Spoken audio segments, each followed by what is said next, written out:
All right, we're live. I'm just waiting for this meeting to start. It's supposed to start at 8, and I haven't seen it start yet.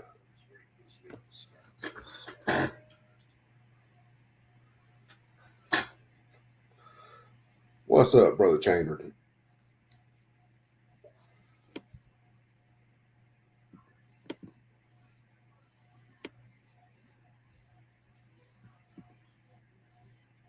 Let's see. Let me make sure. Let me do this again just to see.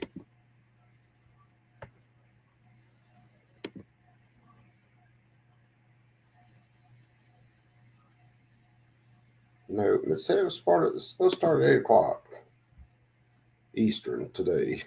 Hold on, here we go.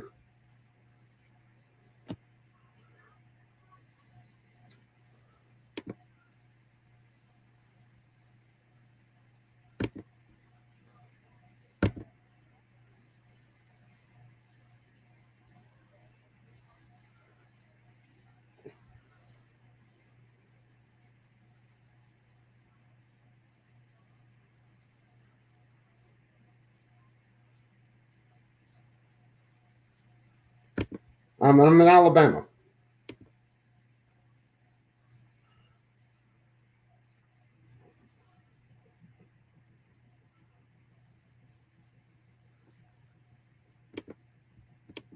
I have not.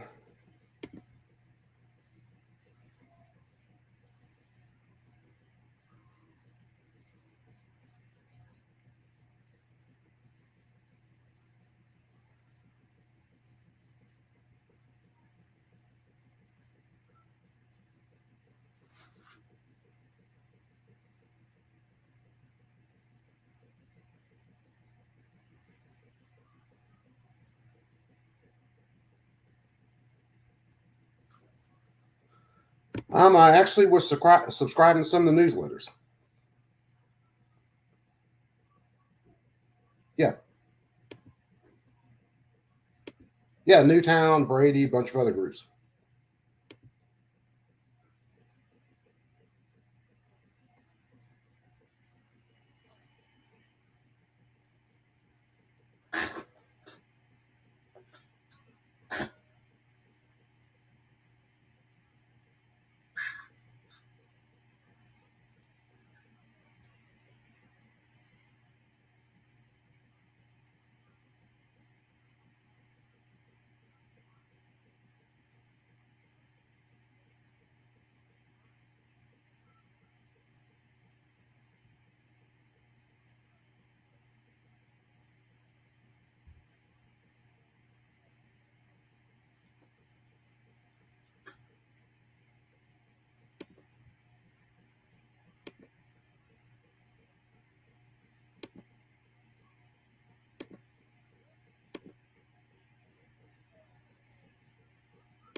Okay, fuck it. If I can't get back into this in a minute, I'm dropping it. For some reason, I cannot get the fucking audio to come through, even on a screen share. Fuck it. If I can't get back into this in a minute, I'm dropping it. For some reason, I cannot get. Fucking Christ. Stupid ass fucking bullshit.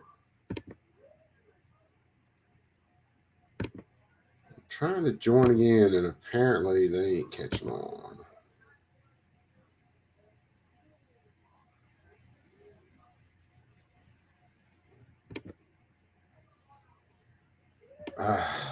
Fucking stupid ass shit.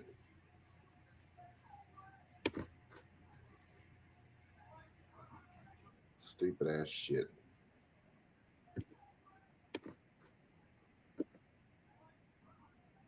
Stupid ass shit. Damn it, guys. Stupid ass shit. What the? I don't want to damn it, guys. What the? I don't want to damn it, guys. Oh, Jesus. Christ. That might have just sucked it, guys. Yeah, you guys will have me, but I couldn't get their audio to freaking work. That might have just sucked it, guys. Yeah, you guys will have me, but I couldn't get their audio to freaking work.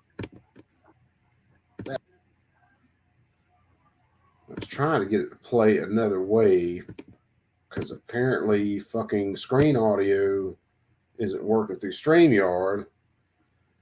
And well, fuck that, because that didn't want to goddamn work.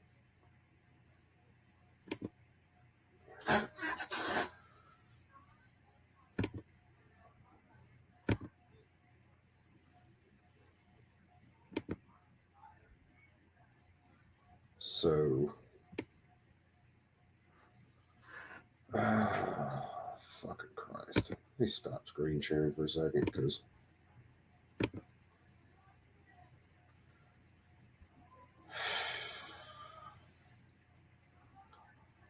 You know what?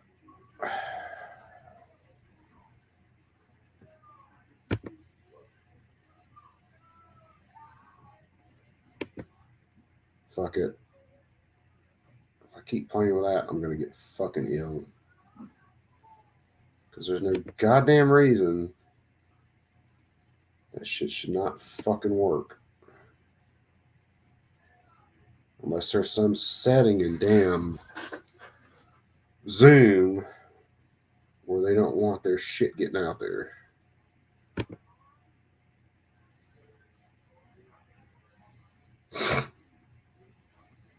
Hold on, let me try this. I'll be back in just a sec. Give me just a second.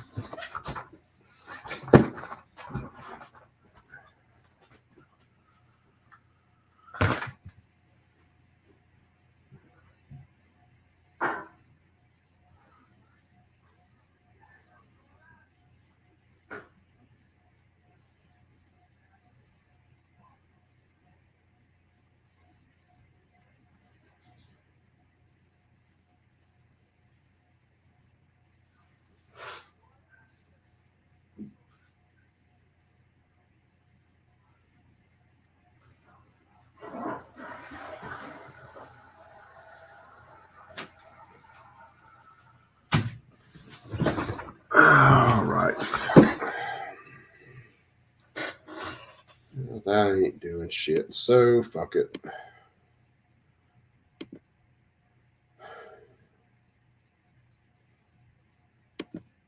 Let me see if I can find something from today that we looked at earlier, and we'll see.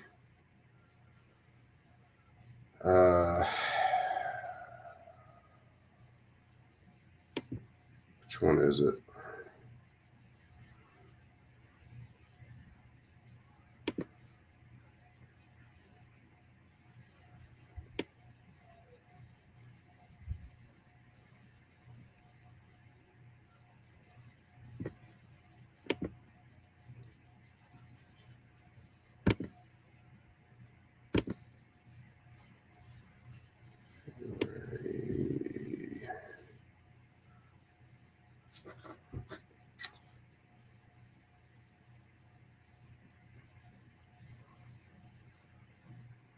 Let me see, which one was it? I wanted to go back and listen to something else anyway. And let me see whether this is it.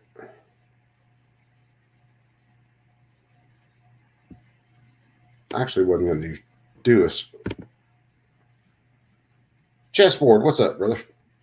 Let me see where.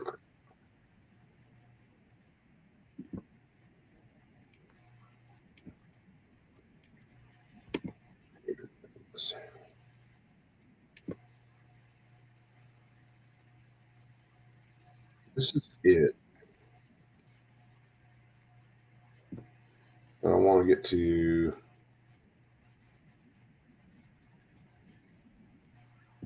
I want to get to the testimony on this.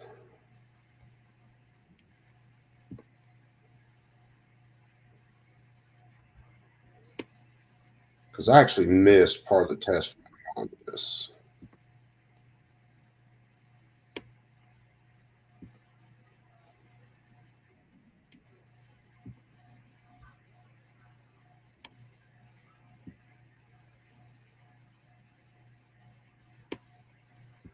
Hold on, I'm trying to find my spot. On a restream like this, the audio should be good.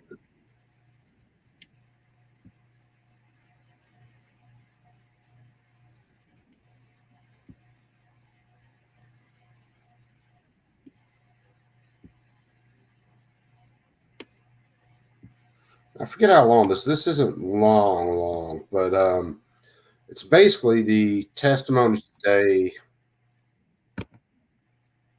in Louisiana from the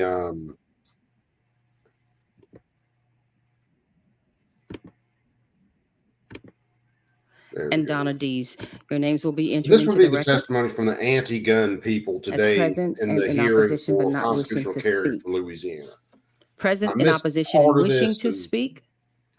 Had issues and then Lawrence had to come back to it. So we'll see. Let's watch this since I couldn't get the other thing. Angel Bradford. Helena Moreno. See if I can perfect my audio skills on the next one, I guess. As you come to take your seats, please remember to state your name and who you represent for the record. So, Councilman Moreno, we will start with you.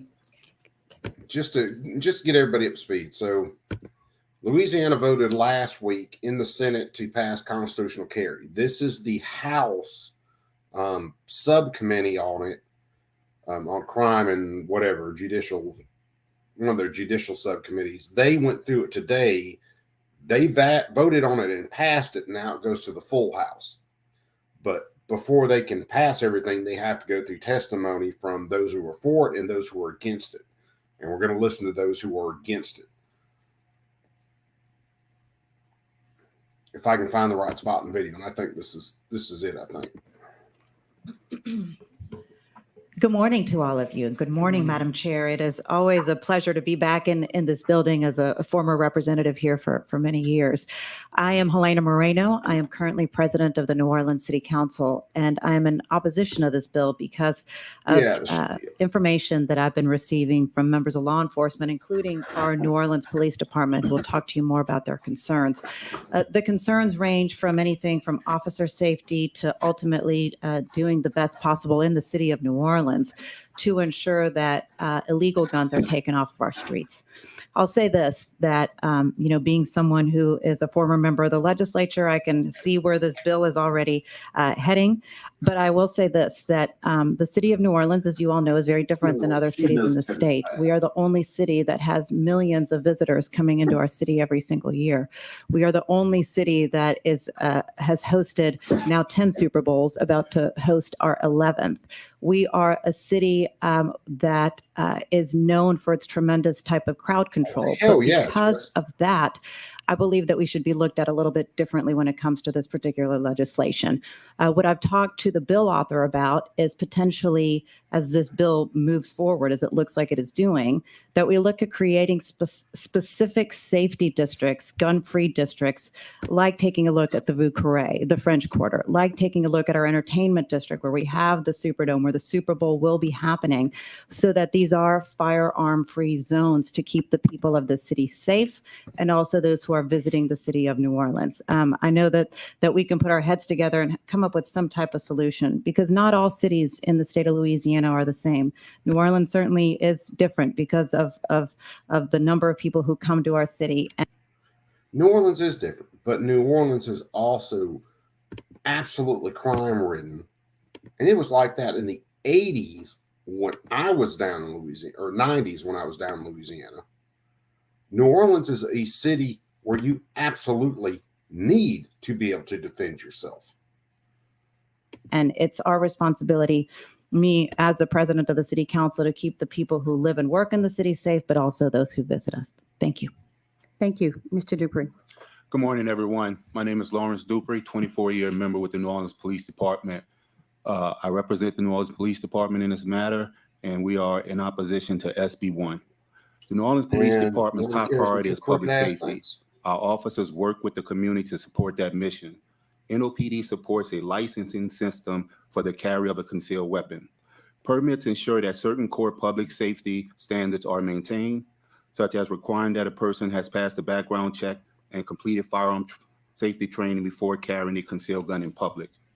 In 2023, the New Orleans Police Department removed over 2,700 illegally possessed firearms. During the 2024 Mardi Gras season, the New Orleans Police Department seized 143 illegally possessed firearms in the French Quarter, CBD, and near parade routes. This legislation. Okay. Were any of those people committing illegal acts with firearms, or did you just find them with a firearm? Because I have the sneaky suspicion that you just found people with firearms. That's different than people actually using firearms to harm others. If you're putting people in jail just for having the firearms when they're not harming others, well, you're a piece of shit. Could negatively impact these kinds of investigations. According to the Center for American Progress, evidence overwhelmingly suggests that the removal of concealed carry permitting systems is associated with higher rates of gun homicide and violent crime. I'd like to see John Lott have 5 minutes in the room with this guy. Found that states with permitless carry laws saw a 22% increase in gun homicide for the 3 years following the law's passage. Permitless carry laws lowered the bar for those who may carry hidden handguns in public and allow untrained and unvetted people to carry concealed guns in parks, shopping malls, festivals, and other public places. Permitless carry harms public safety by removing essential safety measures designed to ensure that those carrying handguns in public have been properly trained and vetted. Firearm safety training provides education about laws which regulate firearm carry and help reduce the chance that people who carry guns may inadvertently violate the law and expose themselves to consequences. In closing, law enforcement officers face challenges, danger, and uncertainty. Adding the ability for people who have never had any training with the firearm or background check to purchase or carry a firearm pose a threat to the public and the officers there to protect them. Thank you. Here's a question for the class. Do you think anybody who is a threat to law enforcement is already carrying a gun? I would say yes. They're already out there doing it. They're a threat to the public. They're a threat to the police. They're a threat to everybody. When constitutional carry is passed, there are no more increases of threats to police. The people who carry guns for self-defense are not the ones that the cops need to be afraid of.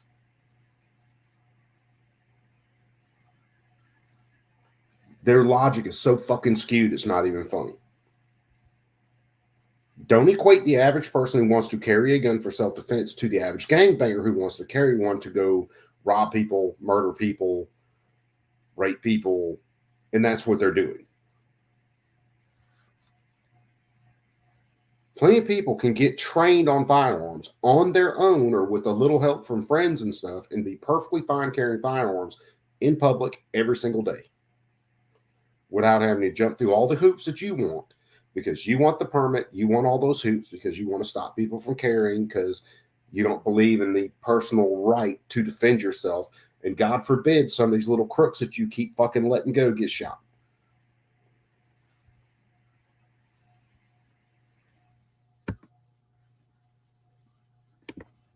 Thank you. Ms. Bradford. Okay. Let me start my timer. I'm Jill Bradford. I'm a volunteer. I took off work to be here today. And Representative Knox is my representative. So I'm grateful to get an opportunity to speak in front of you and to ask y'all questions, or to be asked questions and hear y'all's questions. I've been trying to figure out for quite some time how a bill that gets more guns in the hands of teenagers finds itself in a session on crime.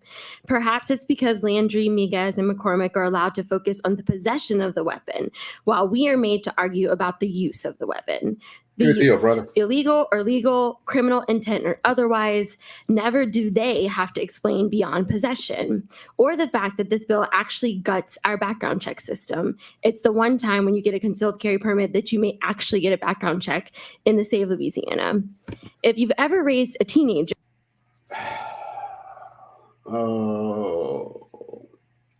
First of all, if you buy a gun from any FFL in Louisiana, you're getting a background check.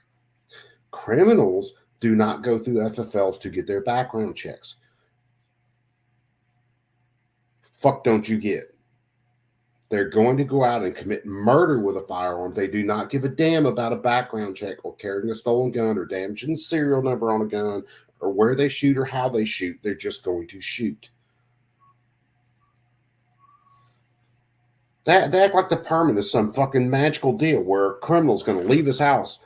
He's got his gun on him. He is going to commit criminal acts. And he goes, oh, shit, I can't bring that with me. I don't have my permit. I didn't get my background check.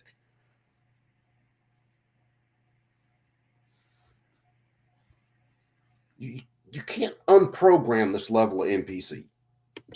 You know that is a volatile phase. Nearly 40% of households in Louisiana are headed by women. They already have to assess, who are you dating? Don't bring me any kids. Do not get another tattoo. Where will you work? Are you going to go to college? The list goes on. But now the state sends the message to their 17, soon to be 18-year-olds that this is a rite of passage, or their 18-year-olds that they have the acumen and wisdom to be a concealed carry handgun owner. Under her own roof, you want mamas statewide to have to argue with their sons about guns, to have to disarm their own sons. You're setting them up for failure by emboldening violence across the state of Louisiana. Studies already show that our permitting system is not onerous at all. In fact, it's easy, and that is likely what contributes to our horrible crime rates in the first place. Whether legally or illegally, it just ain't that hard to get a gun in the state of Louisiana. Is it not the legislature's responsibility to close those gaps? Is it not the governor's job to ensure that we are all invested in community policing to keep our officers safe as well as us, instead of pinning their funding literally against the safety of our communities? Officers have historically, publicly or otherwise, been against permitless carry. They have not magically changed their minds. Additionally, we know the way we talk about permitless carry is reckless. You would think that murder is actually legal in the state of Louisiana when we hear people defend the bill. We spend so much time discussing hypotheticals when the truth is everyone is far more likely to use a gun on someone they love or know, or on themselves. Hold on. Did she just say defending permitless carry was defending murder? And yes, there will be more people who typically use guns on themselves versus in a defensive shooting, because most people don't get in defensive shootings.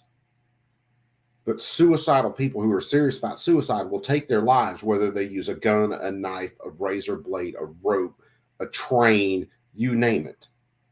It's all emotional arguments with no fucking serious data behind it.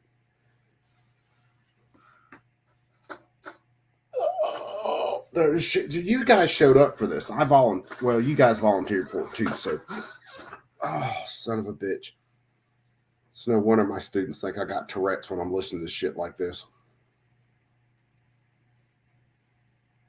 Yeah, these criminals are going to get their guns from the same place they get their fucking crack rock. These permits have never stopped a single violent criminal from leaving their home with a gun, or a violent criminal from getting a gun. None of that. It's like saying, hey, if we just make a law against murder, fuck, it'll all stop. What kind of Candyland fucking upside down world these assholes live in? And don't forget the New Orleans cops, St. Tammany Parish cops, all the other cops taking people's legally owned guns after Katrina. These people are anti-gun from the word go. And New Orleans Police Department has a very long history of being extremely corrupt.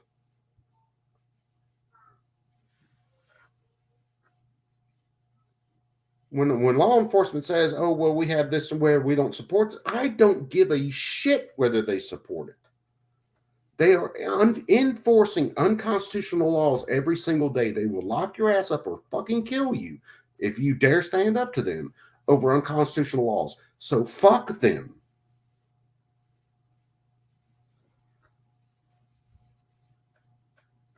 Dude, I love Louisiana. I got family there. I love the state. I love the bayous. I love the culture.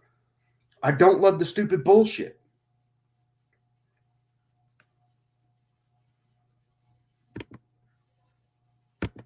Than on any Black man in New Orleans who you have never met and likely never will. I ask that you drop this bill that is inappropriately filed under a special session, and at the least, I ask that you amend or keep the age at 21 years old. ALG Research did a poll in 2021, and there was another in 2023 that showed that every market, Baton Rouge, New Orleans, Lafayette, Lake Charles, even Monroe, had near or over 80% support for the permitting system as is. That is the majority. This bill is a miscalculation and an overreach by the governor, and I thank you for your time. Thank you, Ms. Bradford. Dude, New Orleans is a beautiful town. The quarter, beautiful. Food, Rep. Knox. amazing. Music off the Thank chain. you, Madam Vice Chair. Crime, My the question, fucking roof. and I have a few. That's the exact Chief place where I need the Dupree, gun to defend Can you myself. speak to and can you elaborate from a law enforcement perspective the uniqueness of New Orleans, as the council member started to describe, and the challenge of your law enforcement, and how this bill will make that even more of a challenge? Can you speak to that, please? Yes. So from a police standpoint, New Orleans police officer for 24 years, it's now going to pose a guessing game in the city of New Orleans. And as Council Member Moreno mentioned, we tend to have a lot of festivals and events and people within the state. But as I spoke and you have shootings recently, at those constantly already. it now forces law enforcement to make decisions and assume that everyone is armed, everyone. And I mentioned this before, when someone calls 911, there's going to always. Here's a novel idea. All of your officers are armed. Assume everybody that they run into is armed. Teach your officers to be polite and professional and not overstep their constitutional authority. Typically, there's not going to be a fucking issue.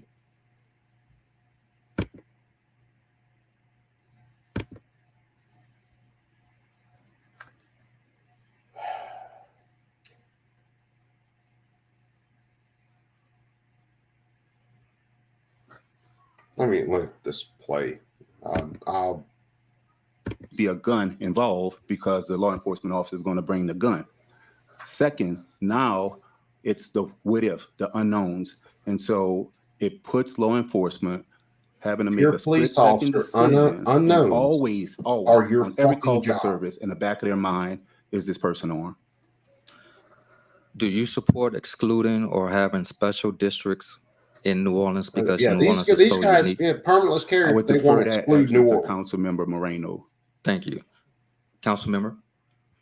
I just suggested it. So yes, I definitely would support it. Particularly as we take a look at the French Quarter, where we just had Mardi Gras on Bourbon Street. You take a look at all the photographs in the French Quarter, you can see, and if those of you who have been there, you know that you can barely even walk down Bourbon Street, right? I mean, it's like kind of like the whole crowd all Why moves don't you do together. something about the And so our law pickpockets in New Orleans, enforcement the thieves in New Orleans, officers, the robbers in whether New they're Orleans? NOPD, state police, or others who come in to assist during Mardi Gras, they are constantly focusing on trying to ensure that there are no illegal guns when we have such large crowds like that.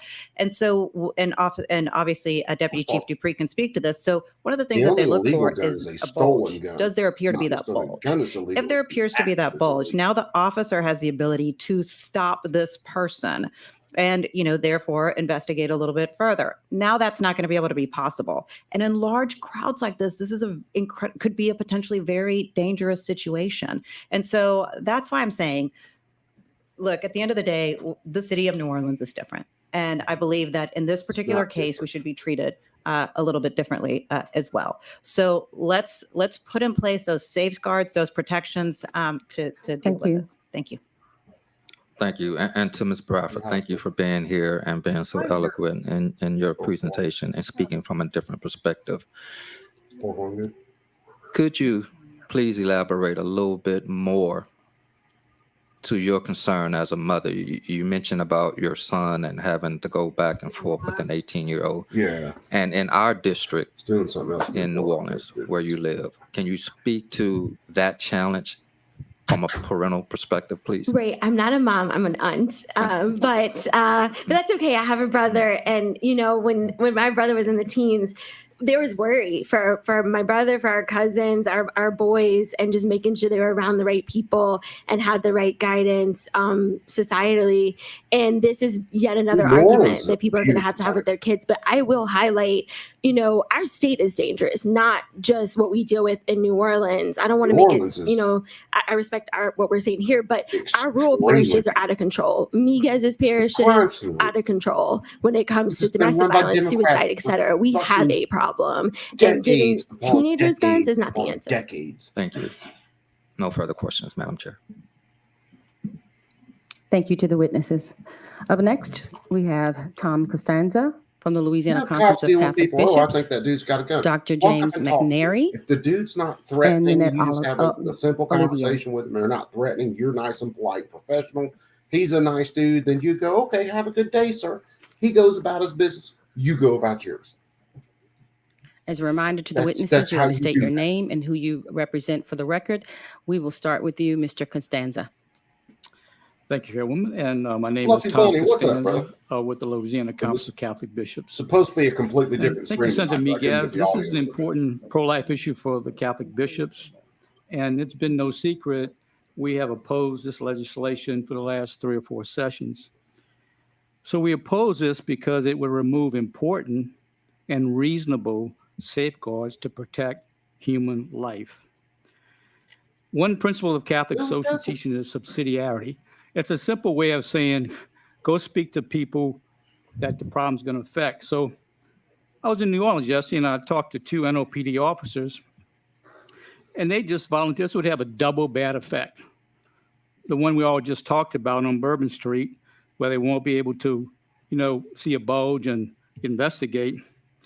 And then it would triple the number of guns on the street because, in their words, I'm 18. I'm going to get a gun. Not only that, businesses would start 18, put up I'm old enough signs to do saying everything else no legal in concealed my life carry. besides And they drugs. brought up You other can still several do that. technical aspects. Louisiana, as far as I know, they I say pray they changed it. that they are wrong. Not so much. Pray that they are wrong. I know Senator Bowie is listening and proposes some ways to address this relative to New Orleans. And in terms of the police chiefs associations and how would we last year they were supporting this, but my point is that there's a distinction between urban and rural. I mean, I think what I was told was a lot of rural municipalities Urban, it might be an animal like it, or 2 later. but not very many urban areas like it. Could we not have some approach in the that looks at cities, local knowledge? it's more than likely going to be a People 2-legged person in their local with a dangerous communities weapon on me know and what's assaulting best. me. Let's talk about data. Jeff Asher is a criminologist. He did analysis of Florida Department of Law Same Enforcement. shit, different day. It showed that 18 to 20-year-olds are identified as perpetuators in fatal shootings 3 times the rate of 16-year-olds. Okay, again, 18, 20-year-olds, 3 times more than 16-year-olds. They're equating anybody who would want to carry a firearm for self-defense with the people who are out there gang banging, selling drugs and everything else, who are the people that we want to defend against. No, dude, fuck you. That's not the way it works. You can skew stats all you want.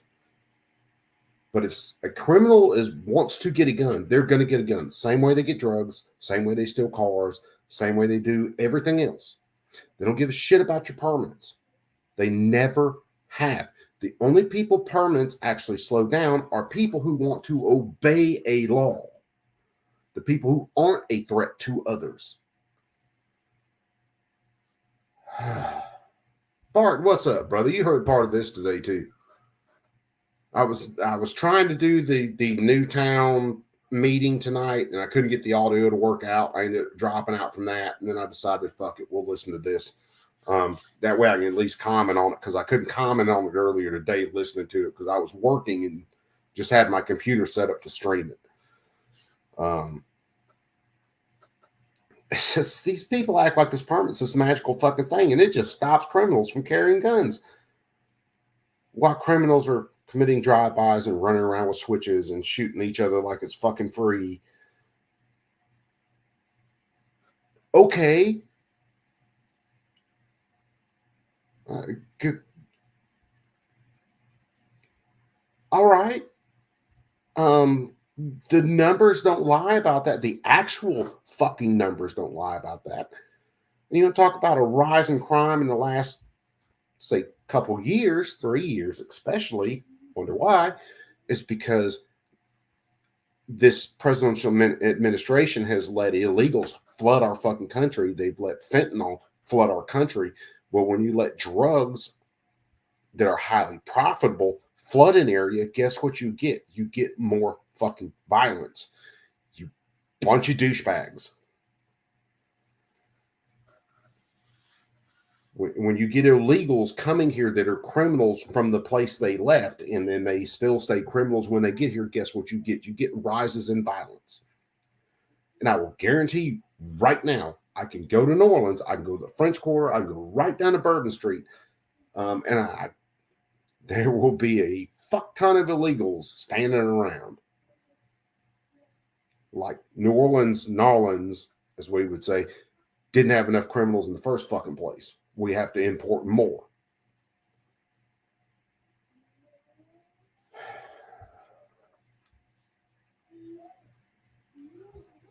So me listening to some of this today, I swear to God, my students, unless there are a few students who know me, they know what I'm listening to, they think I have an absolute case of Tourette's. I'm just the whole time because it's so fucking ignorant. If your laws worked, murder would stop murder. Laws against rape would stop rape. There wouldn't be any child molestation because that's illegal. But you guys want to make a bunch of laws where someone is not hurting anybody else. They just have this thing and you want to put them in prison for this thing.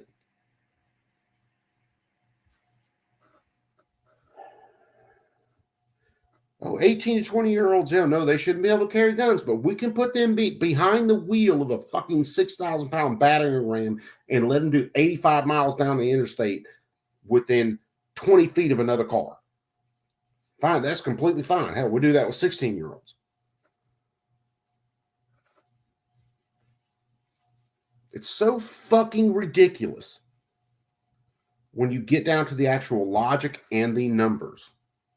The cold numbers on this.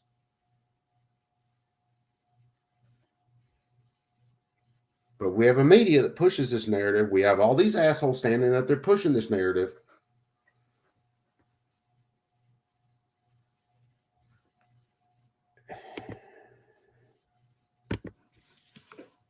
In my former position with Catholic Charities, I worked with kids on the street. I saw what trauma caused. I saw what gun violence does. You may have a right to carry a gun, but you certainly have a responsibility to be trained. So therefore, the bishops oppose this bill. Thank you. Thank you, Mr. Costanza. Ms. Olivier? My name is Nanette Olivier. I'm a long-term resident of Baton Rouge, and I am representing myself today. And I appreciate this opportunity to share my concerns around Senate Bill 1. There is a sense of urgency in this special legislative session to do what can be done to enhance safety in our state. We all share this sense of urgency. But I do not believe that Senate Bill 1 will make our community safer. At present, Louisiana has a sound permitting process in place, requiring those seeking to carry a concealed weapon to undergo training on responsible use of a weapon, including the live firing of a weapon, not an opt-in training, not an online simulation. There was an article in the Baton Rouge Advocate about a week ago, which highlighted concerns about licensing requirements in our state for florists and hair braiders, with concerns about these requirements being in overreach. I actually thought they might have a point. There are likely not lives on the line in these licensing situations, and perhaps these requirements are not serving their professions nor the public. Lives are on the line with the carrying of concealed weapons. I would venture to say, as has been said multiple times today, that most 18-year-olds do not have the experience, emotional maturity, and wisdom needed to safely carry a concealed deadly weapon. And individuals who are 21 and older still need to have that thorough understanding of the responsibilities and limitations that are associated with carrying a concealed weapon. A misstep is just too consequential for all involved.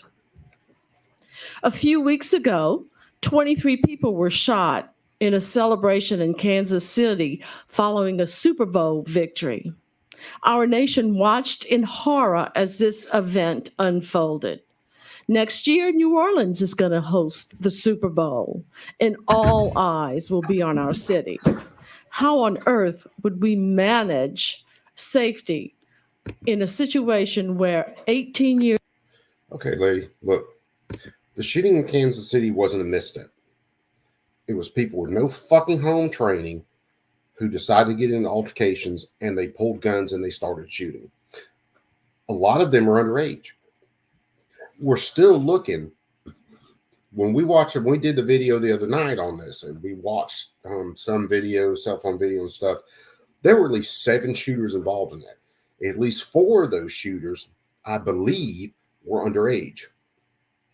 Watched them go to backpacks, connecting to AR, stuff like that, AR pistols.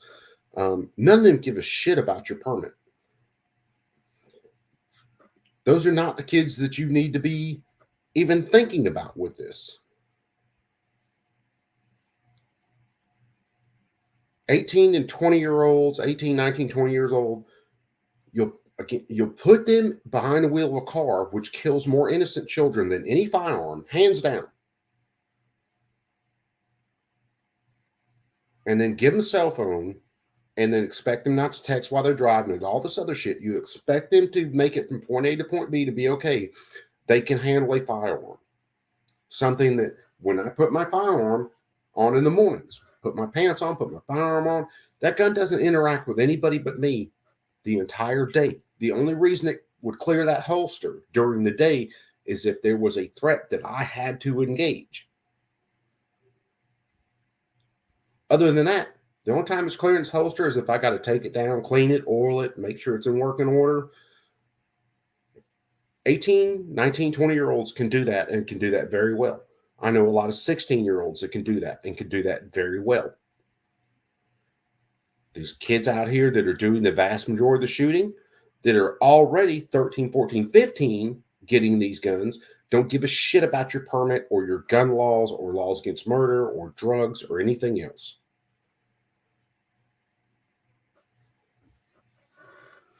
Kansas City shooting wasn't permitted people who pulled guns, at least not the majority of them. Could there have been someone in that mix who was? Possibly. Not likely, but possibly. The rest of them, it was all freaking street beef. And they were already carrying guns. They already don't mind pulling the trigger on somebody. And they didn't give a shit about any kind of permits or gun laws or laws against murder or anything else.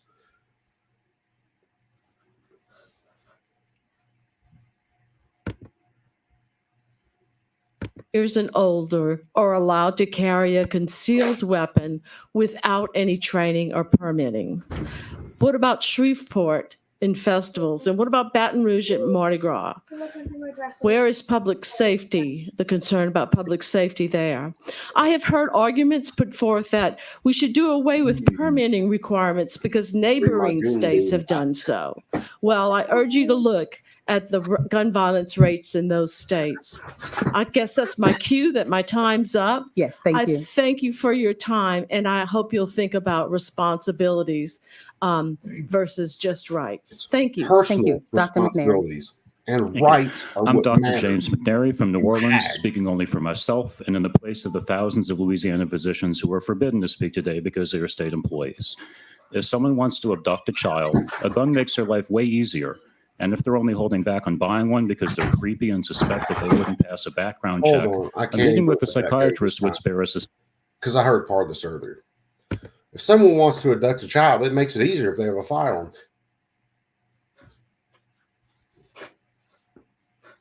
If someone wants to abduct a child and do very evil things to them, do you not think they will break a firearms law? You absolute moron.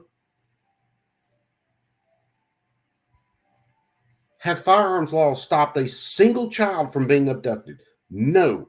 Well, then your entire argument is so hyperbolic bullshit that you should have been laughed completely out of the room right there.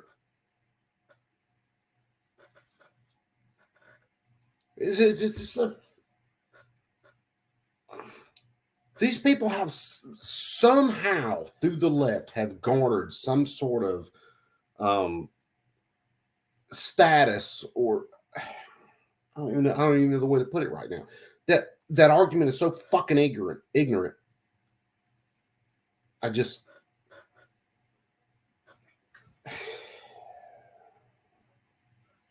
all right, let's do this. We're gonna listen to these guys, and then I might go chew on a 2x4 or something. senseless crime. I assure you that if an experienced doctor calls up frantically saying, "Do not give this person a gun," you should trust that they're coming from a place of moral clarity and professional acumen. Bizarrely, we regulate sales by licensed gun dealers, but let any other private citizen sell or donate firearms to each other without review. This is why restricting anyone from purchasing firearms, but still letting them own guns, is meaningless. Every school shooter is gifted their murder-suicide weapon by their parents, and nearly all of them have some history of torturing animals. No. There are a couple of school shooters that have killed parents to get their firearms. Other school shooters had parents who were absent enough that apparently they didn't notice the shooter themselves going and purchasing all the guns once they turned 18 because they could legally do it at 18. DLD, what's up, my brother?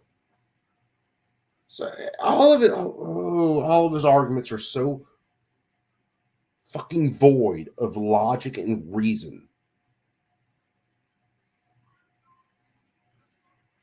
It's baffling that people would sit here and listen to him and not raise their hand, call him out on his bullshit, and be like, no, dog, that's not the way that works.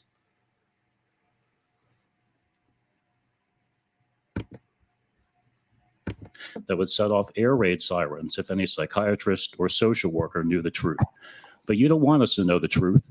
And the way you're choosing to do it is to simply forbid any well-meaning professional from asking.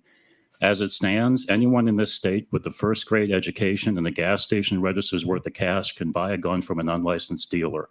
It is a moment of crisis that someone can presently acquire a weapon like this with no oversight. You put this problem on my profession in the emergency rooms and trauma. Okay, first of all, dickhead, there really is no such thing as an unlicensed dealer. You either deal in firearms or you are a private citizen who happens to sell firearms. One of the two. And the average person, this is about constitutional carry, you fucking numbnuts. Your average person carrying who wants to carry for self-defense is not the person going out and committing these shootings. If you want to focus on them, maybe you should reframe your speech a little bit and be like, hey, we need to lock violent people up and keep them in prison so that they're not out committing these shootings because they already have the guns. Maybe we make it a little more illegal to steal a gun. Maybe we increase penalties for those who commit murder with guns instead of punishing the people who aren't the issue. This guy's got to be a proctologist because he needs to put his head up his own ass to come up with a statement like this. Oh, you're a gunshot? I can't help you. Oh, wait a second. You got a gunshot in your hemorrhoid? Oh, I'm your man.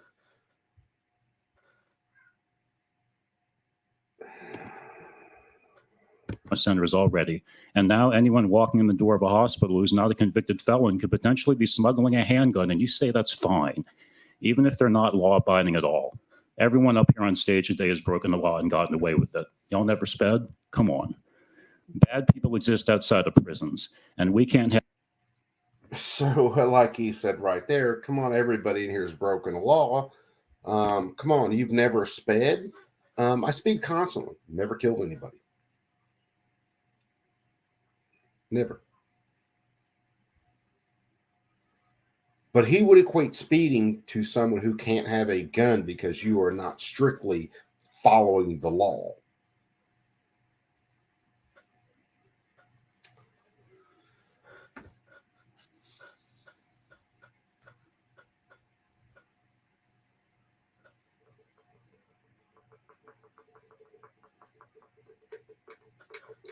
Hey, look, all I'm saying is if you had a gun up your butt, this dude would probably find it for you.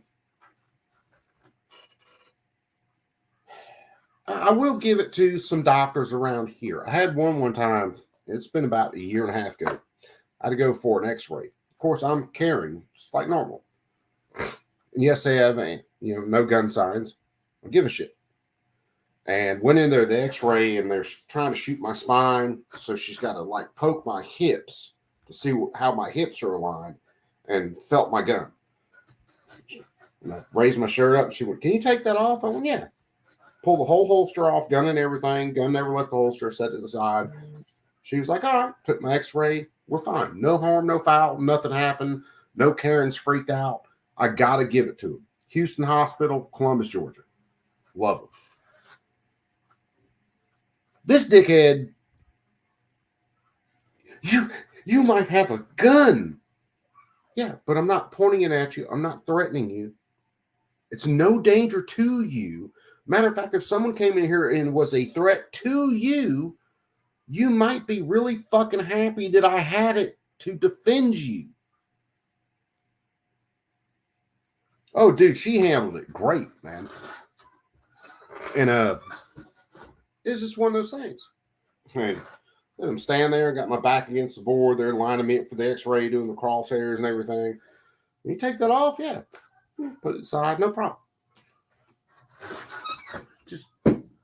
And that's the way it should be handled. It's that simple.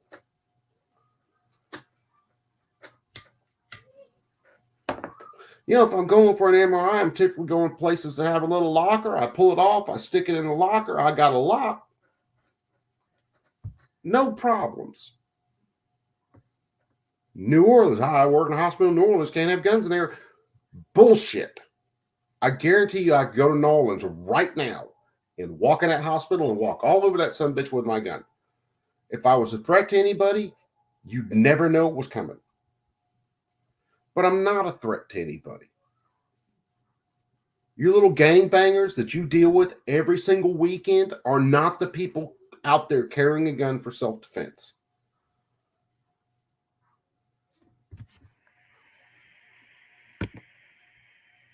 Have metal detectors everywhere because every doctor or nurse is carrying something metal.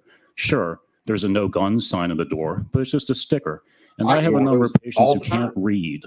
I've had one patient explicitly threaten to return to the hospital with a gun and kill me. Well, Carl, what's up? Obviously, they did not. But you do know that there are a lot of people in this state who do shoot each other. And I do hear distant gunshots every night in Mid-City. But somehow you're telling me the solution is a hospital where every ornery patient may have a Derringer in her purse. Are we supposed to have hospital lobbies look like the TSA now? Banks, the DMV, colleges? Have you really thought this through? There's a lot of places where people get stressed out and angry. Okay, he's going through some other bullshit. But let me tell you how this really and honestly, truly should work. If you don't want me carrying in your venue, like an airport or something else, I go to screening to enter your venue. You ask me, are you carrying a firearm? And I go, well, yes, I am. And they go, well, there's a locker right there. Here's a lock. You lock it up in there, then you go in our venue.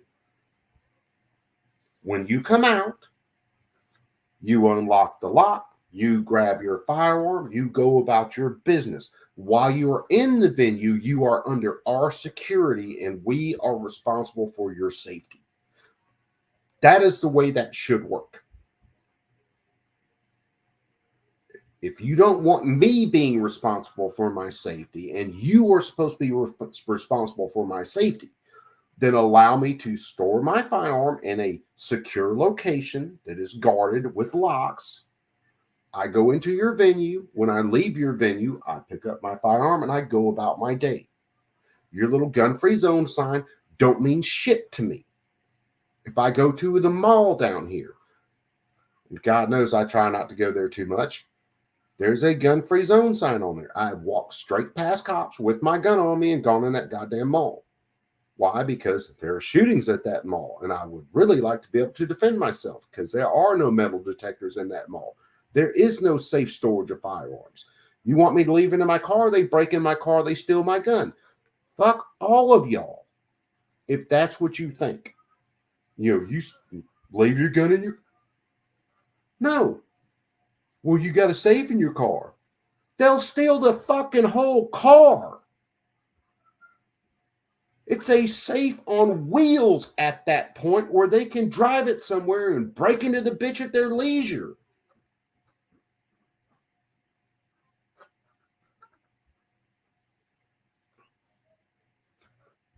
Yeah, DLD I carry everywhere. I'm gonna. Again, unless I have to go through metal detectors or some TSA style screening, I'm carrying my gun.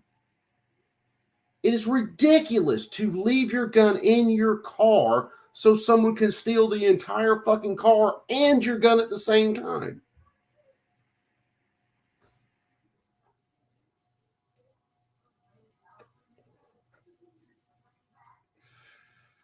Yes, Sam, I do it all the time. These gun-free zone signs don't mean shit to thugs. Why should they mean anything to me when I'm not a threat to anybody? I can be having the worst day ever and I can really, really want to go off.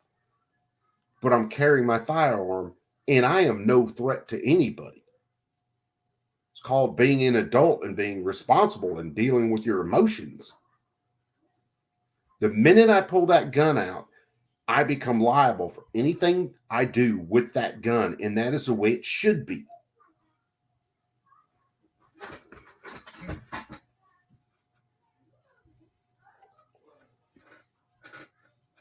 A 100% Dart.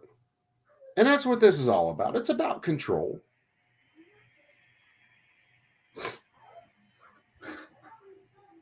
The people that these laws stop are people who want to be law-abiding. The people that break these laws and then go out and kill people at a mall or kill people at a parade or anything, That law never stopped them from doing a goddamn thing. But here it is. This is a doctor. He has credibility. Angry. Would you like to be a bank supervisor telling someone desperate with a concealed firearm that they're being closed on and evicted? If every social interaction with someone who is, quote, wearing a jacket, per Senator Miguez, requires us to guess whether or not we're secretly being held at gunpoint, we are living in a failed state.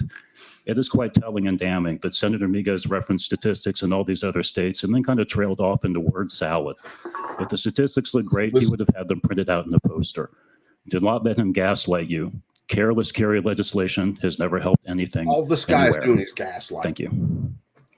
Thank you, All Dr. he did through McNary. that whole statement was gaslight and not cite facts. But he Rep. Knox. accuses someone else of doing it. Thank you, Madam Chair.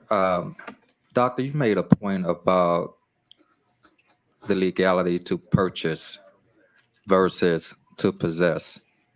DJ, what's In your up, my profession, brother? are you finding that there are more individuals of a certain age who simply obtain a gun illegally because they couldn't purchase it otherwise under the age of 21? The bar is incredibly low, and certainly I'd say probably the longer you are and the younger you are and the less you have invested in it, the more likely you are to find it from a pawn shop or just steal it from somebody's house. So I think that bears pretty well with what we know. Thank you. I appreciate that. And to you, Barton, all I have to say is that sounds like one of those jokes. A priest, a doctor, and an 85-year-old Karen walk into a bar. Leave me alone long enough, I'll write that joke. But damn. And constitutional carry, which it passes this hearing, it gets reported to the full House with a favorable report. It should pass the full House and then go to the governor. I'll have to see when it goes to the full House, but it should just be a couple weeks and it should go to the governor.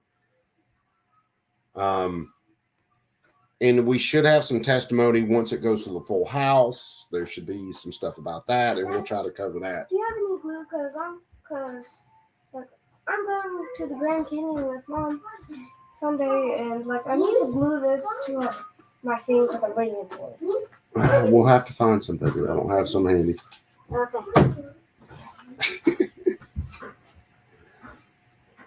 Okay. Oh man, these people, their logic is so fucking skewed. I'm damn near wishing I'd got the fucking every town meeting to work tonight. you, Mr. Costanza, you touched on something about urban versus rural. And that resonates with me, particularly as a resident of New Orleans, and New Orleans is unique in so many ways. And I think I made my position clear with my colleagues. If I haven't, I don't believe this should apply to New Orleans for so many reasons. And more importantly, I don't believe it should apply statewide because of the age. At 18, I personally don't believe any 18-year-old, particularly a male, has the brain development or maturity to possess a gun. Can you speak and elaborate more on your view and or your organization view as it relates to urban versus rural? That conversation came out of a conversation with the Police Chief Association in the last 2 or 3 years. We've been at the table, support, opposing this legislation. You said the Police Chief Association. That's municipalities. I think there's 300 or 400 statewide. And really, my point is not whether he took a position or not. It was the point making about that seemed to be this. Yeah, you know the difference in between rural and urban. Rural, I might have to deal with one person coming at me that is a threat. In urban areas, I might have a group of people coming at me that are a threat. In a rural area, cops are a long ways away just by distance. In an urban area, they're a long ways away from me because they're probably handling 9 other calls at that exact minute where I'm calling them going, oh shit, I'm about to fucking die. That whole you are your first responder thing is not a goddamn joke.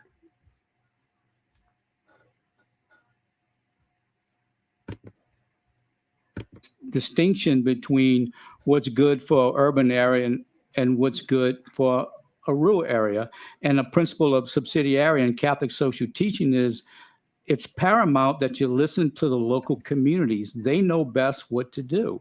And so my point was to bring up that point. Is there some way in this legislation that we could acknowledge that local communities, what they think is best, and incorporate that somewhere into some type of regulation or way that if the local community deems this is appropriate to have it or don't have it, then we respect their views. No, your local community, I'm sorry, their boss. I don't give a shit what community I'm in. They don't get to vote away my constitutional rights or my fucking God-given rights. The local community can't just go, hey, Coop's an asshole. Maybe he drinks a little too much, and we're just going to put him in jail. No, you don't get to do that. You don't get to strip me of any other rights. You don't get to say the police just get to come in my house at any minute, any time, and search all my shit. Just because maybe you don't like me. I don't care whether you like me. When is Sunday? After Saturday. Go. Okay. Sorry, my daughter coming in here.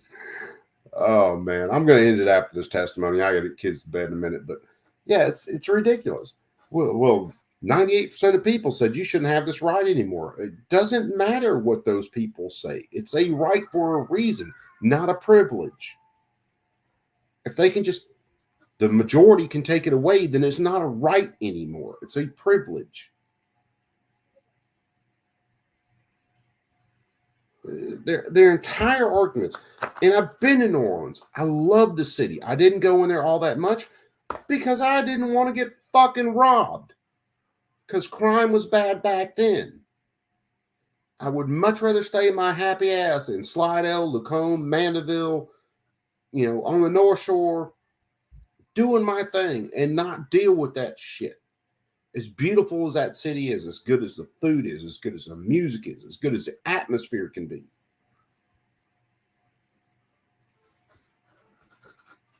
But Democrats have let crime run rampant in New Orleans. That city could be one of the safest cities on this planet, but it's run by Democrats. Their police department has been crooked as fuck since its inception.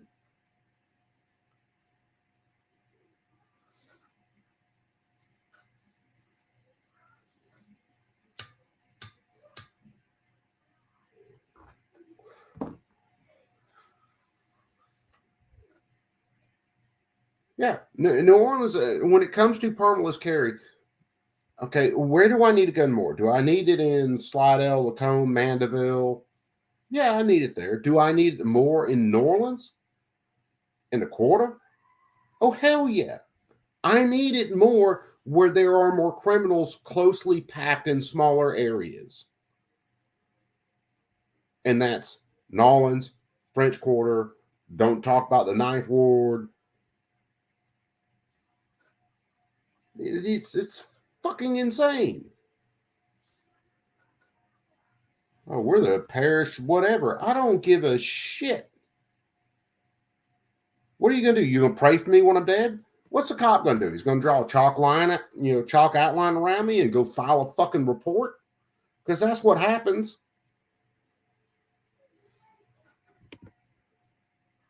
So it occurred to me that it wasn't whether he took a position or not, they were neutral. It was the distinction between what local municipality police chiefs know what's best for their communities Conspiracy versus theories. what urban police chiefs know. That's as an example here in New Orleans. Well, thank you for that clarification. And I do support and agree 100% with the bishops as well as with the law enforcement. Thank you. Thank you, Rep. Knox. Thank you for your testimony.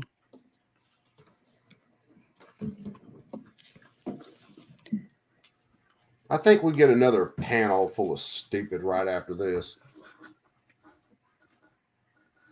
Ms. Lakita Smith, I show you as present and will provide information. And Like I said, after Dr. this gets done, Julia, I'm going to end it. is it Some Fleischman? of this I didn't get to see today because I ran to lunch real quick. I had to grab something to eat, and the freaking stream, their stream, not on my end, their stream freaking glitched. And I didn't get it back till I got morning, back. So we everyone. missed a little bit of this. But I'm anyway, either way, Yes, I couldn't please state your comment name and on who it you all represent. day because I was I'm Dr. Julia Fleckman. I'm an assistant professor at Tulane University School of Public Health. I'm also Oh, yeah, the she's director a of research gem. and evaluation at the Tulane Violence Prevention Institute. And I'm here today to oppose SB1. And I really want to talk through the research and what we It was know on the from 28th. research around permitless carry. Earlier, I heard someone reference Okay, I research got it, that Jess. demonstrates that permitless carry actually reduces crime and Yeah, it violent crime finally in came in. particular.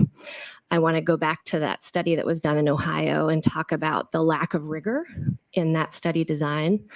And in particular, talk about really the difference between how we know point A leads to point B versus the two just being related. And that is what that study demonstrated. There was somewhat of an association between permitless carry and a reduction in crime. But when you account for several other preventive policies and Oh, community so initiatives fucking deluded. within that state rolling You out have at the to same listen to me. time, that association disappeared. And in fact, in several research studies that have been conducted since in other states that have implemented a similar policy, violent crime has gone up significantly, homicide has gone up significantly, and officer-involved shootings have gone up significantly. We would be putting our law enforcement officers in danger with a policy like this, not only our citizens, but also our law enforcement agencies. I also really want to talk about, my perspective. I do live in New Orleans, and I hear a lot of talk here about New Orleans being unique. And I do think that's in many ways the case. But as someone who grew up in a rural community where guns were very much a part of the culture, I'm not necessarily advocating for, some diminishment in our constitutional rights around the Second Amendment. I can't point to a single family member who thinks a policy like this is a good idea. Most gun owners, in fact, we know this from research, really want this type of, a permitting system in place, and they want more safe storage training and more safe firearm handling training. Many of you who have served in the military or know someone who served in the military or even in law enforcement, you know how hard it is to shoot a gun. John Lott's organization. It is incredibly difficult. Look at that. And when we give guns to Conflicted 18-year-olds with statistics. no training, the likelihood that someone will be hurt that's not the intended target goes up significantly. We're talking about putting people at risk. And it's not, in some ways it might be an urban versus rural thing, but it's not. This affects us all. So I'm happy to answer questions, but I just really want to reinforce that we really have the answer, and this is not it. Rep. Knox. Again, the link I just threw in the chat is a crime research prevention center. If you start to type in crime prevention, you'll see resource center. That's not it. Research. That's John Lott's organization. They're the ones who actually do studies on the cold data from all of this. Now, what you see and what you've seen in the last at least 4 years, is states that have instituted permitless carry have seen a drop in overall crime because people can defend themselves, and criminals know that their targets are more than likely carrying. Now, you see a rise in crime surrounding illegal immigration and drugs and fentanyl, because fentanyl is coming in and drug dealers are going to protect what's making them money. And right now, fentanyl is making them tons of fucking money. So you will see crime increases in certain areas. Funny enough, those are also areas where cities, even though constitutional carriers come in a lot of cases, still try to prevent everyday citizens from carrying their firearms. And then you see these George Soros DAs, yes, George Soros, that dude and his DAs turn around and take violent criminals and put them right back out on the street, no cash bail and all that. There's a lot that works into this. Lot and his group actually break these numbers down. This lady does not. Her thing about, lack of rigor. My 47-year-old ball sack lack of rigor. How about that, lady? I'm a 47-year-old guy who's done construction and worked industrial stuff most of his life.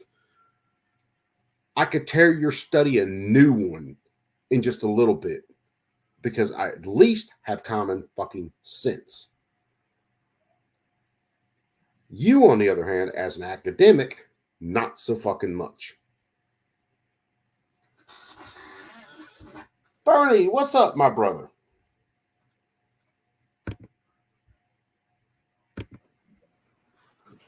Thank you, Madam Chair. Thank you, Dr. Blackman, for being here. From a research standpoint, can you please speak to the mind of an 18-year-old? And could you also elaborate on how appropriate or inappropriate putting this kind of responsibility in the hands of an 18-year-old? Yes, that's a great question, Representative Knox. And I know from quite a bit of my own research that the 18-year-old brain is not fully developed. In fact, the really an adult brain develops around the age of 25. And we're talking about decades of neurological, physiological research in this domain. So when we're talking about an 18-year-old, their ability to control impulse, to think clearly through a situation, there is not necessarily the full capacity there compared to an adult above the age of 25. That's not to diminish the strength of our young people. I really want to say that. Yes, man, that's how but it is a critical component of this, and that what we need to do here is really support young folks in making the right decisions and making it easier to have a gun when you don't necessarily have a support system to show you how to use that properly, to think through those decisions. It could be a huge mistake. Thank you. I appreciate that answer. And one more question. Can you speak to your findings in research as to who commits the majority of the violence with handguns? Absolutely. So the people that are most impacted by gun violence are between the ages of 18 to 25. It is that age group. So thank you for highlighting that. So, okay. Can you tell me how many of that 18, 25-year-old group are involved in gangs and drugs? Pretty much all of them. Yeah. Drugs illegal? Yeah. Is murder illegal? Yes. Assault with a firearm illegal? Yes. So you're telling me they don't give a shit about any of your laws already? Yes. Moving on. And again, these are people who don't think shit about putting a 16-year-old behind the wheel of a car, 6,000 pounds, letting them drive down the road doing 70, 80 miles an hour, turning on the radio, jiggling switches, trying to deal with windshield wipers during rainstorms, all these different factors into this, having to react to other people's driving, more than likely texting while they're doing it.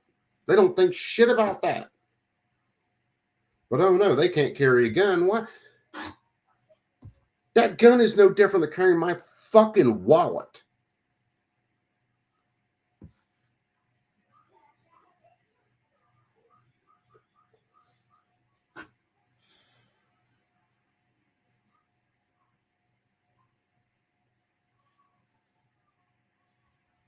It's freaking...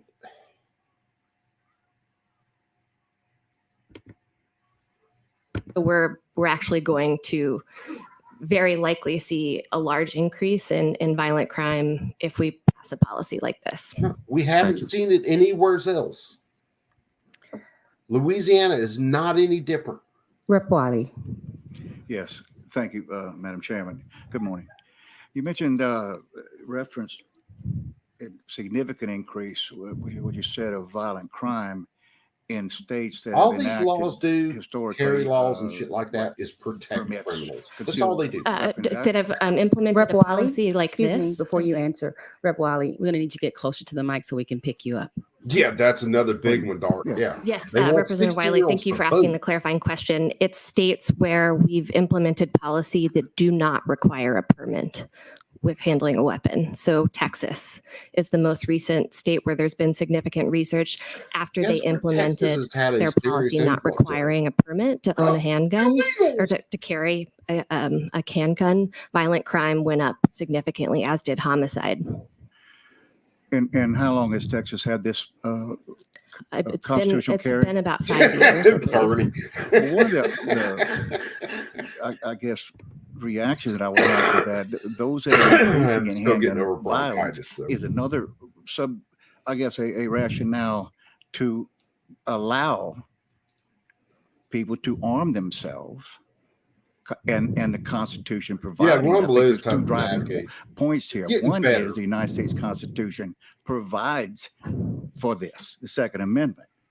And even though we have narrowed that down in society, and I think number two, the reaction that we're having, and what I think is the genesis of this through And I the 31 think on states or some streams, 28 I'm going to or start whatever on who you. are I'm going to doing this, start doing like and us Viva included, Fry or Ricada is that the Law, frustration and and might the start on YouTube and then do the willingness second and half of the the stream people on Rumble. recognizing the need to arm themselves, and all the while Just having this because constitutional right to I do don't have to so, censor albeit myself as limited much on in the Rumble. state of Louisiana. So I think I can that's handle a right. firearm Now, whether on we get it Rumble. right or not, I would suggest to you that when in my past life in law enforcement, there was a great deal of narrow thinking about permits, concealed weapon permits. It wasn't the nightmare that we feared that it would be in Louisiana, and I think that would hold true elsewhere. I submit, I think this is the same way. But those kids who you're worried about getting the guns are getting them now. I think that there could be a strong argument for that age group that is committing these violent crimes. They're committing them with guns that they got already. I'll close that. Yeah, Thank you. Representative Wiley, I hear your point, and we want to make it easier. We want to allow it for more kids to get guns easily. So I don't really see how this will prevent the issue, and in fact, it will make it worse. I can speak a little bit to the point around Texas. We've been able to account for all of those factors you're talking about, and yet it still remains. That policy led to an increase in homicide and violent crime. That policy specifically. You're talking about a 5-year term where Thank the you, last Rep. 4 Bacala. years Yes, thank you, Madam Vice Chair. has been an absolute shit show. This bill's come before us for year after At year. least the last If 4. we had passed it 5 years ago, I think you could be standing here testifying that since we passed the bill, Louisiana's violent crime has gone up exponentially. One car. Couldn't It's you have actually said that? not the murder You can capital. control I for think those other another factors city to took look them exactly over. at the policy itself, beyond anything else that might be increasing or decreasing violent crime. Well, I would submit that our crime has gone up and we have not passed that statute. And I would It's gone back down. I would also suggest that may not be the factor in increasing crime in Mississippi. And I think you would look at other states who have not, similar to Louisiana, and I don't have it in front of me, but I think if you were to look at states like Louisiana who have not passed a law similar to this, the constitutional carry, their violent crime has probably also gone up. So my submission is, I'm not sure that the cause and effect is connected with those other states. When you consider Louisiana has probably seen a greater increase in violent crime than Texas. So why is it that we're going up so much without it if you're blaming it on that in Texas and whatever other states? I hear what you're saying, Representative, and I think what you're going to see is that it's going to go up further. Thank you. I appreciate it. Thank you, Madam Chair. Thank you. Rep. Ventrella. It absolutely does, Dan. Thank you, Madam Vice It Chairman. absolutely does. Sorry you're at the The table more you alone on increase this. for I legal think you're the last immigration, witness, but I really fentanyl, appreciate your comments. you But increase crime I wanted to rates. ask you, are you familiar with the term pretextual stops? I'm not. Okay, so a couple of people brought up about, and you also touched on how you guys feel that New Orleans should be kind of a different, treated differently under this law. But so I think former representative brought up how people can be stopped. People people now can't be stopped when there's a weapon visible. Did you hear her say that? I heard her say that now when there's a weapon visible that they can be approached, they can be stopped. Okay. Stop this for a second. I've been talking over it for a minute. One, the pretextual stops are absolute bullshit. They really are. So, cop sees I've got a bulge somewhere. It's like the stop and frisk in New York.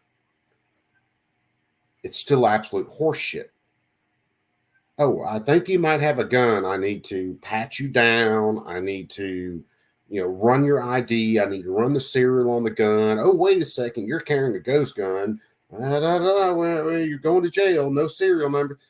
Pretextual stops are absolute bullshit.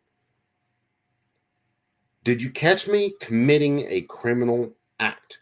Was I shooting at somebody who was unarmed and trying to kill them? No. Was I brandishing my gun? You could walk up on that and go, hey, you're brandishing your gun. And then I look at the dude I'm brandishing the gun at and go, he threatened to murder me. Then you have an investigation. Me just merely having the gun should never be reason for the stop, for questioning, for ID, or anything else. We still have well, we used to. Maybe sometime we'll get them back, but these fucking arguments are so convoluted, so intellectually dishonest. It's mind-boggling to me. But you got NPCs out there that are all for this shit. They'll support every goddamn bit of it.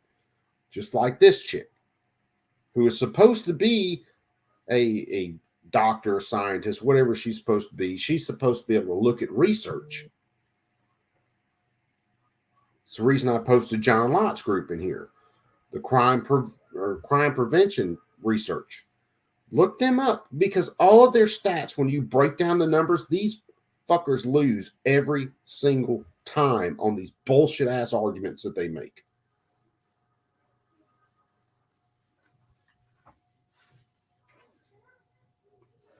It's mind-blowing to me that people still believe this horse shit. But it shows you how weak Americans' thought processes have become. Yeah, well, Dark, all you have to do, and it's the way these people come at it, they come up with a premise. Guns cause more crime. And then they collect all this data and they skew the data to prove their point. And that's not the way you do research. The way you actually do research is you collect data. You actually siphon through that data. You sift it down into certain categories. And then you look at the overall data to see what is correlation in between it, and maybe there's some causation in certain things. That's the way you look at data. You don't come at it with a preconceived notion. That's why I like John Lott's group.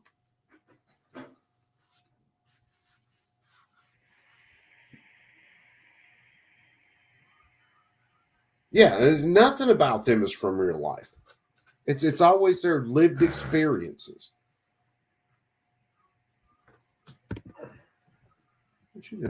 And this policy would allow us to no longer do that.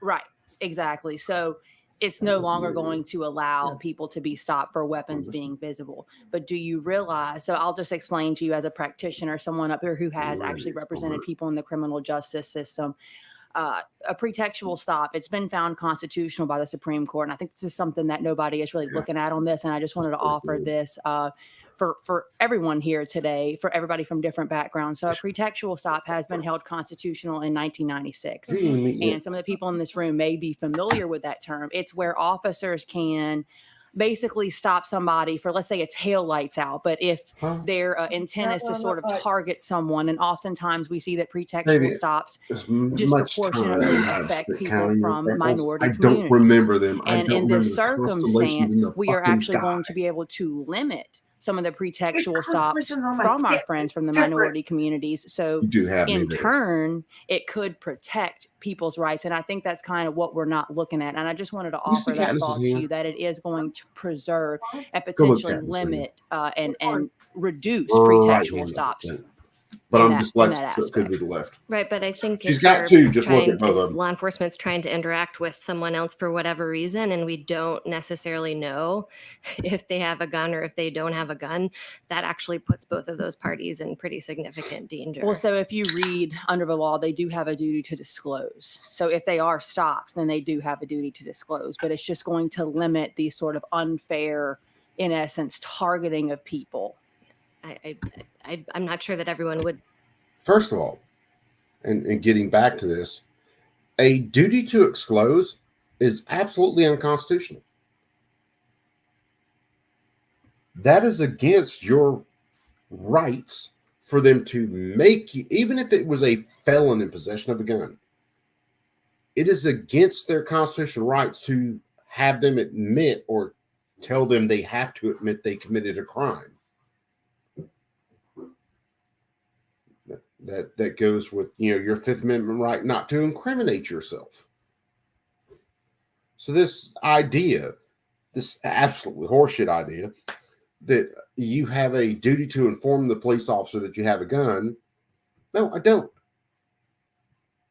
My gun is either a threat to that officer or it's not.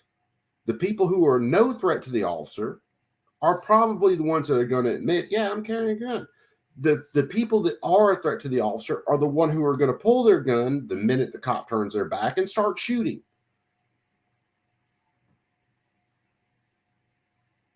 Again, we get back to this logic, this reasoning that they use, and it's fucking insane.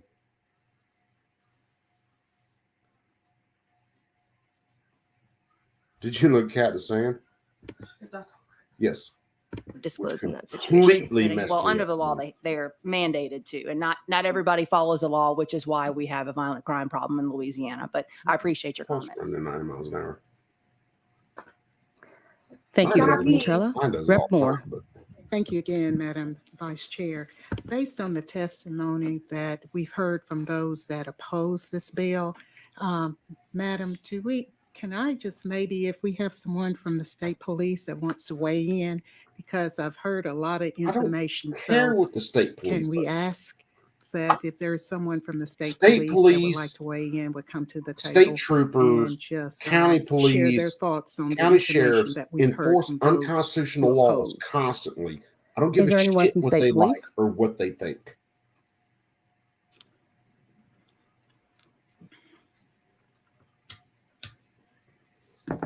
Can we get the opinion of people who oppress Please you state every your day? name and position for the record. What? It's like asking your rapist if Morning, it was committee. good pussy or Captain not. Brian Lee, Louisiana State Sorry. Police. Just for the record, Maybe I we're shouldn't have gone state there, agency. but- We're here for information only. Thank you. Rep. Moore. Fucking Okay, my understanding when you said for information only, again, I've heard the stats and I've heard the concerns about the increase and as Nah, I far as probably the shouldn't have gone age there, but I of went there. 18, how it It's not that getting we deleted. feel like they're not going to be mature enough to make decisions, quick decision. What's your way on the age that we are considering? So let me help you out, and then you answer what you can. He is submitting a white card. He is here for informational purposes only. He's Okay. not red and he's not green. Am I correct? That's correct. All right. Can you answer that question and not be red or green? Yeah, I thought it was pretty funny Unfortunately, I too, don't but I think I tend to shoot can. from the Okay, hip. I Sometimes I appreciate might that. miss. Thank you. Thank you. So that will conclude our public testimony on Senate Bill 1. Senator Miguez, And my wife you may said it's close on your committee bill. cold, so apparently I hit the target that time. She didn't cringe and slap me like when I've missed other targets. Thank you so much for committee's time today. I want to address some of the points from the opposition. I saw Mr. Ivey came up and talked about looking at the word handgun versus firearm. There was a reason we did that because of the knife right guys are out there. They want to make sure that their rights You are wanted protected too. to. We moved the effective date of the bill back to Oh, July no, 4th. I So we have an rang the opportunity in the regular session to get granular and start talking about some of these details and do any cleanups that may be necessary and debate those at the time. There was some testimony about parade routes. Remember, in the concealed carry code now, which the constitutional carry refers to, it is illegal to possess a firearm at a government permitted parade. So you can not carry a firearm at the Mardi Gras parade.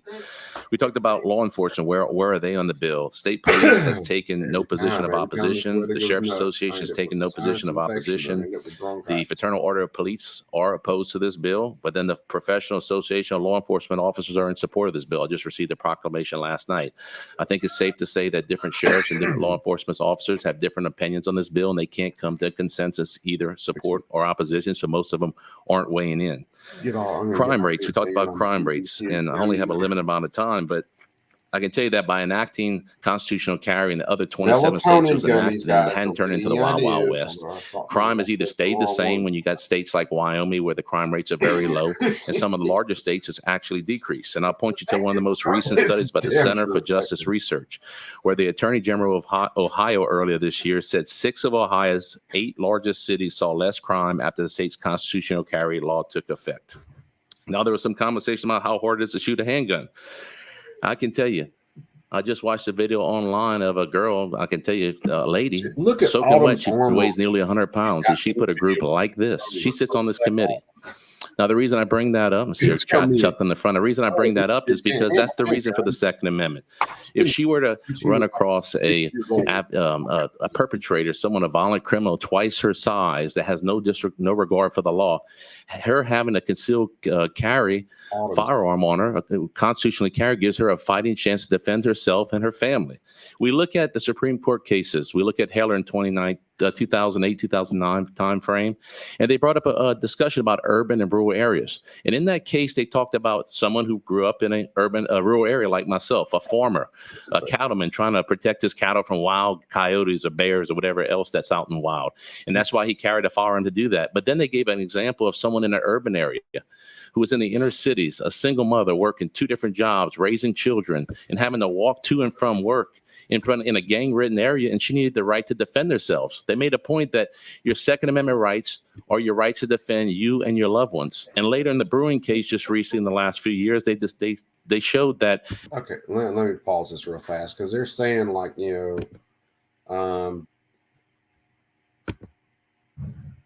18-year-olds can't handle guns, and women can't handle guns. Say that last one again. Say that one again. Women can't handle guns. Okay. And I'll take that under advisement. yeah, my wife's a gunsmith. She shoots better than I do most of the time. And this is Autumn. I think she's about 8 years old right here. He's got some Winchester ball ammo loaded up. I don't want to dig. What? Hold on, I'm gonna. This was something it may possibly it might have been able to stop, but I think I see the sandbag behind it. Okay. So, yeah. Oh. Right through. Oh. Right through it. Nice. Yeah, I've got 2 loaded up. I think 2 or 3. If you can't handle guns and this little girl same hole can handle them, same hole. I submit to Pop you that that there. you're And I'm expecting majorly it to go retarded. straight through.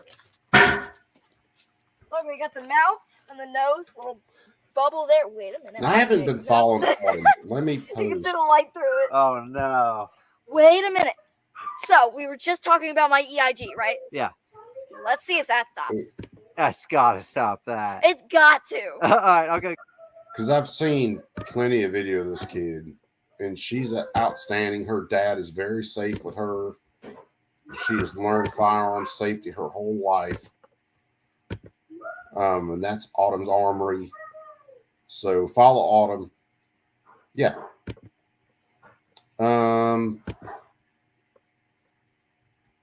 Affirm that right extends into the public sphere. So we have a right to defend ourselves, and the time for action is now. Let's empower our law-abiding citizens with the means to protect themselves. The Second Amendment is our God-given right to bear arms and defend our family. No more begging the government for permission to protect what is ours. This is about our freedoms, our rights, our safety. Thank you, members. I appreciate your favorable passage. Thank you, Senator Miguez. The author has closed on his bill. What is the pleasure of the committee? Man against the masses. What's up? Representative Bakla moves favorably. I have an objection. IG. Oh God. Give me a What'd you minute, do this time? from Representative Knox. Madam Secretary, call the roll. I still got to do the man against the masses stream. Representative Villia? Representative Adams? Yes. Yes. Representative Bakala? Yes. Representative Boyer? Yes. Yes. Representative Cox? What the hell you Yes. do that Representative time? Fontenot? Yes. Yes. Representative Horton? Yes. Speaker Pro Tem Johnson? Yes. Yes. Representative Knox? Both of these No. nuts. Representative Moore? No. Representative Ventrella? Yes. Representative Walters? Yes. Representative Wiley? Yes. Representative LaFleur? No. No. 10 yeas, 3 nays. Hey, look. Thank you. Thank you so much. I Both appreciate of your time these. today. You're welcome. So the bill will be reported favorably. Man, it gets the masses. You're killing me. No, it was going to be the Newtown stream tonight, but I couldn't get the audio to work out. Up next, we have House Bill 15. And I tried to restart it, and then they didn't pick me back up in the stream, so that's how we ended up here. Thank you, Madam Vice Chair. House Bill It's what it 15 provides for time limitations for prosecution of third-degree rape. Are there any amendments? No amendments. Yes, Barton. Rep. Boyd, on your bill. Good morning. Is it morning? Yes. Good morning, Madam Chair and members. House Bill 15 should be easier than your last. This bill simply. Let me kill that, and then I'm gonna end it here. But yeah, so it passed out of the committee. It goes to the full House, constitutional carry, and I'll try to cover that. Hey, What? Oh, Katniss, go ahead and brush your teeth. yeah, brush teeth. So we'll try to cover that. The 28th, so day after tomorrow, there's a couple sets of oral arguments coming up. One out of Illinois and another one. I'll have to look. I think it's a Firearms Policy Coalition case, and I'll be working, but I'm going to I'll stream it kind of like I did today, because I'm going to be listening to it anyway, so I might as well share it out with all you guys. Let's see. Hold on. Yeah, it's Cargill. So it's the Supreme Court. Cargill v. Garland is in the Supreme Court. And I think that starts at 9 a.m. on the 28th. So I'll be streaming that out because I'm going to be listening to it. So like I did today, I'll stream it out and listen to it. And then there's a hearing out of Illinois, but they're at the same time. I think both of them start at 9. So I'm going to concentrate on Cargill v. Garland out of the Supreme Court. And then maybe that night, Wednesday night, we'll go to the one out of Illinois if I can get the audio of it. If you guys are on X, used to be Twitter, follow the Firearms Policy Coalition because they'll be putting out some updates on it, like they did with the last ones. Looking at something real fast. Oh, there's a bunch of guys putting out SIG memes for the 226. Tony Simon just did one. But that's going to be an interesting day because there's going to be some serious stuff going on. For those of you who don't know, the Cargill v. Garland is a bump stock case. Where the ATF said bump stocks were machine guns, and it's a run through the courts, getting up to the Supreme Court this time, to where maybe we can tell the ATF, you don't get to make your own freaking rules. You've had a definition of a machine gun since 1934. You don't get to change it anytime you want. It is codified in law, and then maybe we can fight it from there, and then go after the NFA itself. So Cargill v. Garland's a big case. And it handles or covers Chevron deference, which I don't think they claimed in Garland, but they're kind of basing the case off of it. And it's the government playing a game as they always do of we win, you lose, no matter what. So we'll see how the Supreme Court handles that. The case out of Illinois, I forgot to put the name of the case on my calendar, but we'll look at that too. But anyway, we're out of here, perps. You guys take them easy. Keep an eye out because we got plenty of stuff going on. Keep an eye out for DLD Tuesday, Thursday night, sometimes Saturdays right now. Follow him. He keeps up with a lot of more cultural end of stuff than I do as far as like keeping up with the legal end of things and hearings like today about constitutional carry and stuff like that. But I mean, you guys all know him. A lot of you guys found me through Dark. So SIG likes beta testing on consumer. Yeah, they do. A lot. P320. Yeah. SIG definitely likes beta testing on customers. In which some of their guns run great. Some of their guns, frames come completely apart. Other guns tend to, I don't know, discharge on their own. So yeah, SIG has a little bit of history, JC. But anyway, I am getting out here, guys. You guys all take them easy.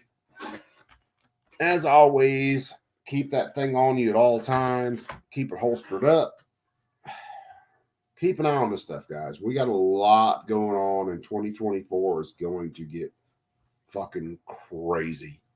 So you guys be cool, man. I love each and every one of you guys. Y'all take them easy. I am done for the night.